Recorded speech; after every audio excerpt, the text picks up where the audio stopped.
It's great to have you. I wonder how you square the buyback with the laundry list of concerns and the credit bill, the provision bill.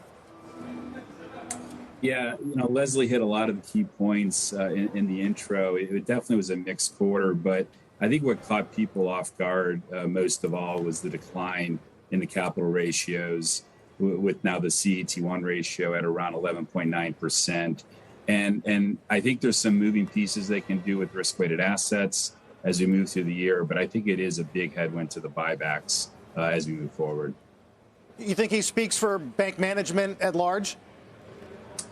Well, I think in general, yes. I mean, I think one thing you have to think about is that as we take a lot of this liquidity and we are seeing the loan growth coming through, when you transfer, on your balance sheet, cash moves to loans, there's a lot of capital that needs to be supported by that. And so I think we're going to definitely hear that story from Citigroup, especially with the Russia exposure, and Bank of America also because of the RWA inflation. I don't know who's got one, so I'll take one, David.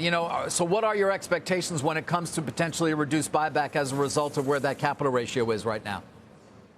Yeah, I mean, I don't think the buyback is as material as what it sounds. I mean, I think if I took it to zero, which I don't intend to do, it's roughly 15, 20 cents to the number. But I think it's more the sentiment on the stock and just another headwind. We've been pretty cautious on the universal banks. Morgan Stanley's our only outperform rated name of that group, just because of the offsets on revenues as we come from these historical high numbers, which will probably more than offset some of the NII benefits.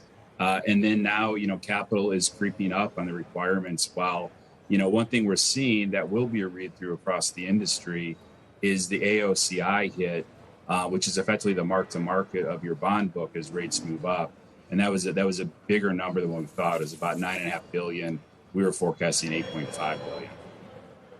Leslie, what did we learn about the outlook for capital markets? Clearly, it's a headwind. IPOs are down. M&A is down. We've covered that. That hurts the big banks. What did you hear out of the call? Yeah, well, it was actually a bit more. Oh, sorry, David. That was for Leslie. Sorry. But then I'd love to get your thoughts after. Okay, go ahead. Just wanted to share some insight from the media call on that point, where we talked about the pipeline and its prospects. Interestingly, they said that, initially a lot of deals were punted toward the back half of the year due to just regular way market volatility. But now there's some concern, given that there are higher interest rates out there, given that inflation has really remained very high, that some of those deals may not materialize. Now, it's really unknown at this point in time whether they will or whether they won't, but it's not your typical, there's volatility, we're going to wait and see for, if things calm down. As you heard from the Diamond quote that we just shared, he expects there to be continued volatility for quite some time, which isn't the best news for deal making.